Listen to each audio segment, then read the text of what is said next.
A paz do Senhor, irmãos. Antes de iniciarmos o estudo da nossa lição dessa semana, eu quero recordar as palavras do nosso comentarista, o pastor e psicanalista Israel Maia, quando da introdução desse tema na revista do segundo trimestre de 2014. Prezados alunos, a Igreja do Senhor tem, ao longo dos anos, buscado fazer a obra de Deus de forma plena e eficaz.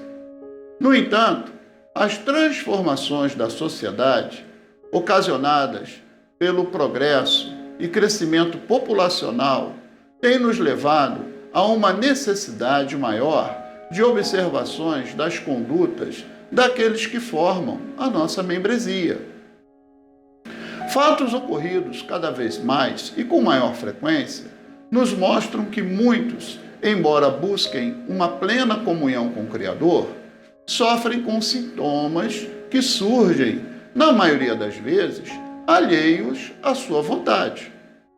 Esses sintomas afetam diretamente as suas almas, causando uma dificuldade real em suas vidas. A igreja atual deve identificar quais são os motivos responsáveis por tantos afastamentos e distorções de conduta dentro de seus quadros. Por isso, estamos, através deste estudo, apresentando alguns fatores que chamaremos de enfermidades da alma, que têm sido causadores de males que podem afetar e muito a Assembleia dos Santos.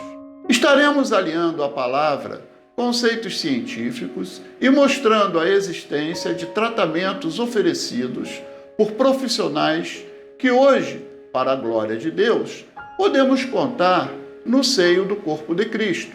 Que essa revista possa ajudar a melhorar a qualidade de vida de todos na presença de nosso Senhor, pastor Israel Maia. Irmãos e irmãs, eu recomendo também, caso ainda não tenham feito, a leitura da seção Palavra do Comentarista da revista deste trimestre, que termina com a exortação bíblica contida em 1 Coríntios, capítulo 12, versículo 25. Tenham os membros igual cuidado um dos outros. Posto isso, vamos ao nosso resumo. O título da lição é Lidando com a instabilidade e hipersensibilidade generalizadas. Essa lição, de número 8, será ministrada no próximo domingo, em classe, dia 24 de fevereiro de 2019. Irmãos e irmãs, instabilidade significa ausência de firmeza, incerteza, inconstância e, na área emocional, ausência de tranquilidade. Hipersensibilidade significa sensibilidade extrema ou excessiva. E o termo generalizada significa espalhada, difundida. Vamos lembrar as palavras de 1 Coríntios 15, 58. Portanto, meus amados irmãos, sede firmes e constantes, sempre abundantes na obra do Senhor, sabendo que o vosso trabalho não é vão no Senhor. Também vamos lembrar Filipenses 2, 5. De sorte que haja em vós o mesmo sentimento que houve também em Cristo Jesus. O nosso textuário diz: então me invocareis, e ireis, e orareis a mim, e eu vos ouvirei, e buscar-me-eis, e me achareis, quando me buscardes de todo o vosso coração. Jeremias 29, de 12 a 13. Irmãos e irmãs, o texto áureo nos mostra o caminho para sensibilizar o nosso Deus. Primeiro, invocá-lo. Segundo, orar a Ele. E terceiro, buscá-lo de todo o nosso coração. O Senhor Jesus disse em Mateus 22, 37, amarás o Senhor teu Deus de todo o coração, de toda a alma e de todo o entendimento.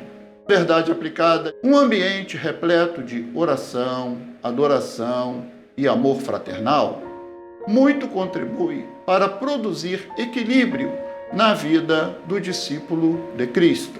Lembremos 2 Timóteo, capítulo 1, versículo 7, a Nova Versão Internacional. Pois Deus não nos deu espírito de covardia, mas de poder, de amor e de equilíbrio. Objetivos da lição: primeiro, revelar o que é o borderline, mostrar os riscos da imprudência causada pelo borderline e ensinar como tratar o borderline. Irmãos e irmãs, antes de mais nada, é importante salientar que os textos de referência das lições desse trimestre, mesmo não abordando plenamente as especificidades da enfermidade da alma em estudo, servem para exemplificar um ou outro aspecto a ela relacionado. Da mesma forma, os personagens citados não estão, de forma alguma, sendo por nós diagnosticados como portadores da enfermidade estudada, mas que, em uma ou outra ocasião, registrada na Palavra de Deus, demonstram atitudes que podem ocorrer com qualquer pessoa e que podem lembrar alguma característica dessas enfermidades, sem serem necessariamente indicativas de que elas são portadoras das mesmas. Os textos de referência dessa lição encontram-se em 1 Samuel 25, versículos 10, 11, 37 e 38. Vamos então, irmãos, resumidamente, verificar o que podemos extrair do trecho de 1 Samuel 25. O texto trata, fundamentalmente, de 4 personagens. Primeiro, Nabal, que significa insensato. Ele era um homem poderoso e próspero, porém duro e maligno nas suas obras, de acordo com os versículos 2 e 3 desse capítulo.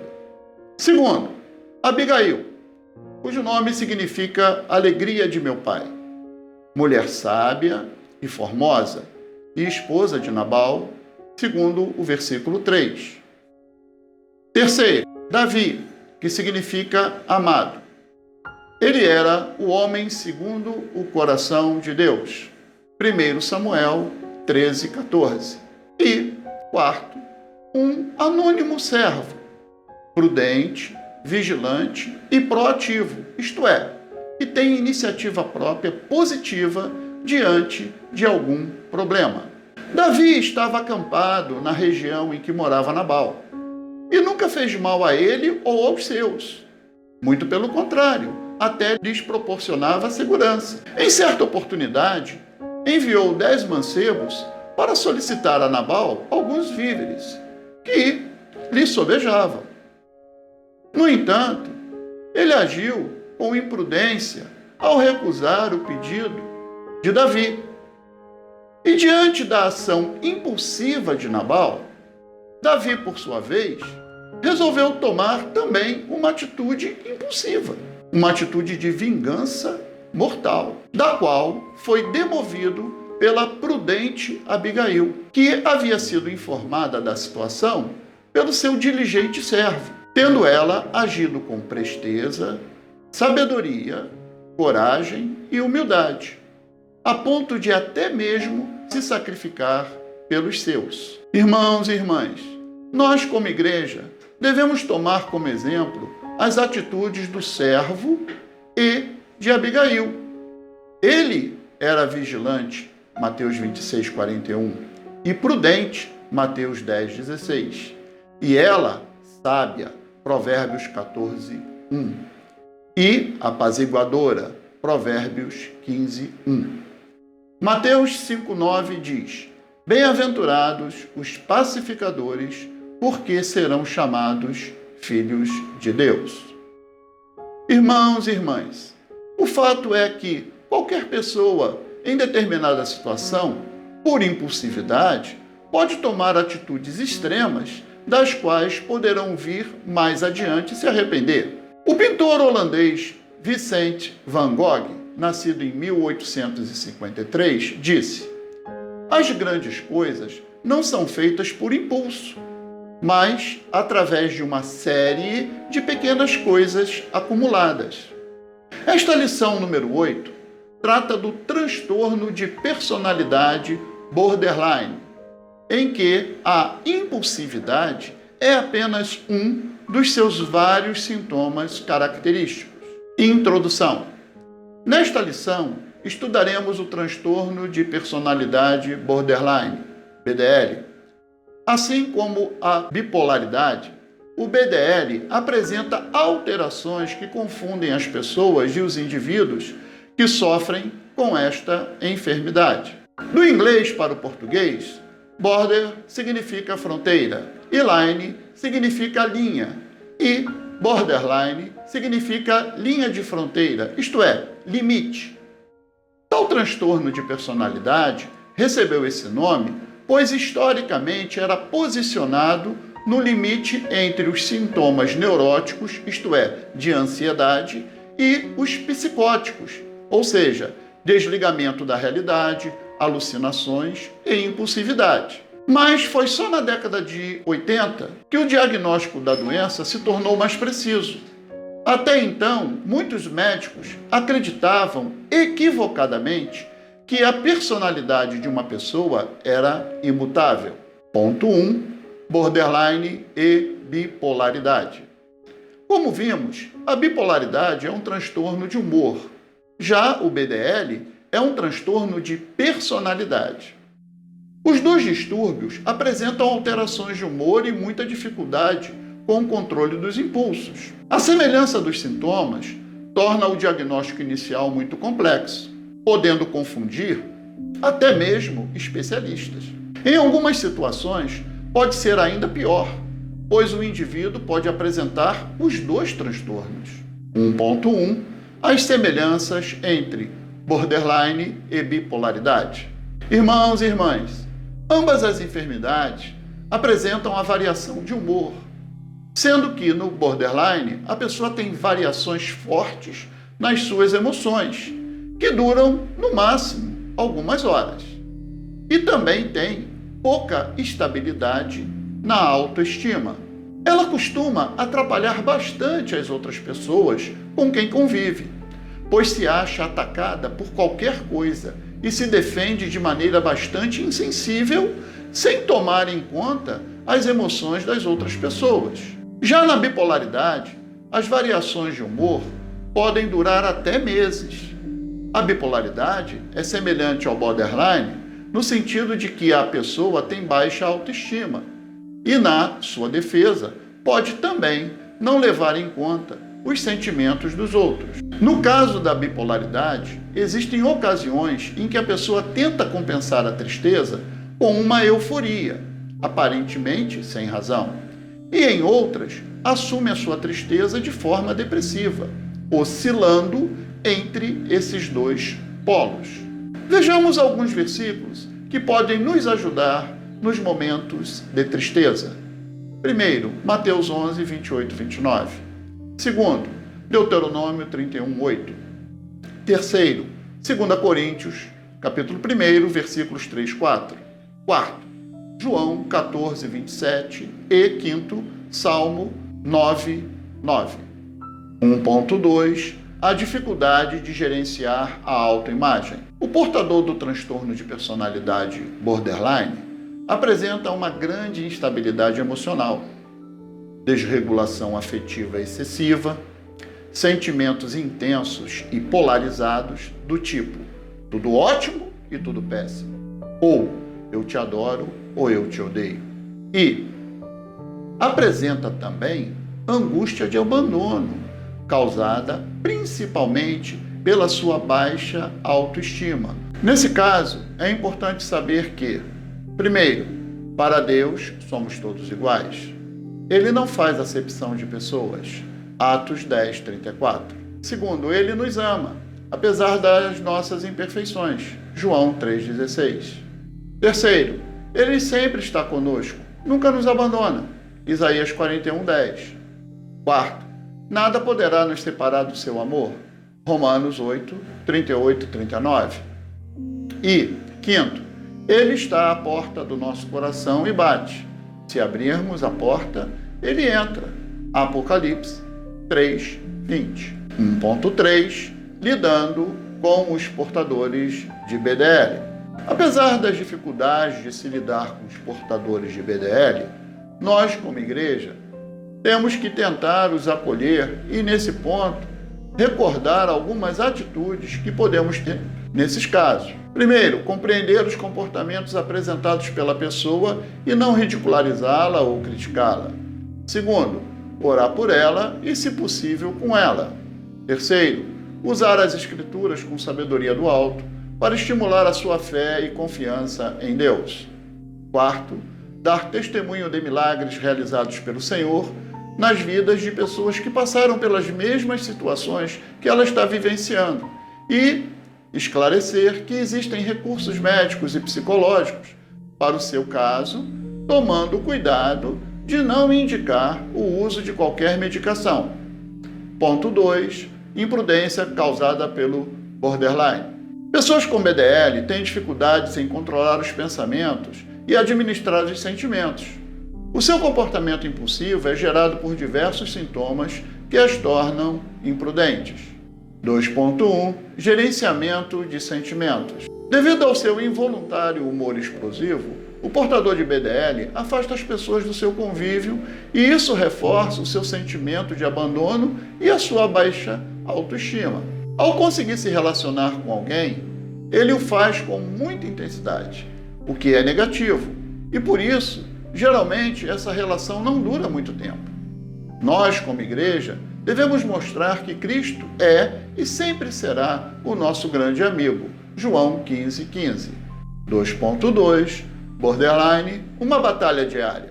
Em função do que foi dito, o dia a dia do portador de BDL é intenso e estressante. Ele trava uma batalha interminável no seu interior. Nesse caso, é bom lembrar do Salmo 94:19, que diz: quando a ansiedade já me dominava no íntimo, o teu consolo trouxe alívio à minha alma. E também Filipenses 4:7, que diz: e a paz de Deus, que excede todo entendimento, guardará os vossos corações e os vossos pensamentos em Cristo Jesus. 2.3. A paranoia agravada pelo BDL. O termo paranoia no grego significa além da mente e é usado na psiquiatria para designar os problemas psíquicos que tomam a forma de um delírio. E ele engloba, sobretudo, as formas crônicas de delírios de relação, ciúme e perseguição. Infelizmente, a pessoa que frequenta uma igreja e que é portadora de BDL pode ter esse sintoma até agravado se não tomarmos cuidado, já que o enfermo pode espiritualizar certas situações e dizer que as pessoas estão sendo um instrumento de Satanás para persegui-las. Nesse caso, é bom lembrar Mateus 5:44. Eu, porém, vos digo, amai os vossos inimigos, bendizei os que vos maldizem, fazei bem aos que vos odeiam, e orai pelos que vos maltratam e vos perseguem. 3. Conhecendo a enfermidade. Apesar das semelhanças com a bipolaridade, no borderline, a influência do componente genético para o desenvolvimento do transtorno é menos observada. Os eventos do cotidiano que servem de gatilho para a bipolaridade serão mais efetivos pela fragilidade genética. 3.1. A necessidade de uma família sadia. Devido à conturbada convivência familiar com o portador de BDL, os especialistas recomendam que o cônjuge e os demais parentes tenham também um tratamento terapêutico, visando entender e aprender a melhor forma de conviver com essa pessoa. 1 Timóteo 5:8, NVI, diz: se alguém não cuida de seus parentes, e especialmente de sua própria família, negou a fé e é pior que um descrente. 3.2. A eficácia de uma igreja preparada. No caso da igreja local, cabe à liderança e, se possível, com o apoio dos irmãos profissionais na área da psicanálise, procurar se capacitar para entender e ensinar para os demais irmãos como se deve relacionar com o portador de BDL. Gálatas 6,2 diz: levai a cargas um dos outros, e assim cumprireis a lei de Cristo. E Gálatas 6,10 diz: portanto, enquanto temos oportunidade, façamos o bem a todos, especialmente aos da família da fé. 3.3 Cuidando para evitar tragédias. A instabilidade causada por esse transtorno gera um tal estado angustiante no portador de BDL que o pode levar à automutilação e a tendências suicidas. Nesse caso, urge levar o enfermo a um profissional que tomará com propriedade as medidas necessárias para o seu tratamento. À Igreja cabe dar todo o apoio espiritual ao paciente e aos seus parentes, promovendo paz e esperança nos seus corações. Romanos 15:13. Conclusão. É muito importante que, no local onde o corpo de Cristo se reúne, as pessoas tenham consciência de que podem participar do culto ativamente, independente dos diversos males que nos acometem. Enquanto estamos nesse mundo, pois, por intermédio de Cristo, temos acesso a Deus e podemos com segurança falar de nossas dores, sofrimentos e aflições, pois Ele cuida de nós. Filipenses 4:6-7, 1 Pedro 5:7. Aos irmãos e amigos que desejam se aprofundar um pouco mais no tema do nosso estudo, sugerimos o site www.minhavida.com.br/saúde/temas/transtorno de personalidade borderline. Irmãos, esse foi o nosso breve comentário dessa lição. Agradeço do fundo do meu coração a todos que assistem aos nossos vídeos, têm se inscrito no nosso canal, fazem os seus comentários e deixam o seu like. Por isso, nós somos motivados a procurar, a melhorar e dar continuidade a esse projeto. A minha oração é que Deus continue abençoando a todos nós. A paz do Senhor.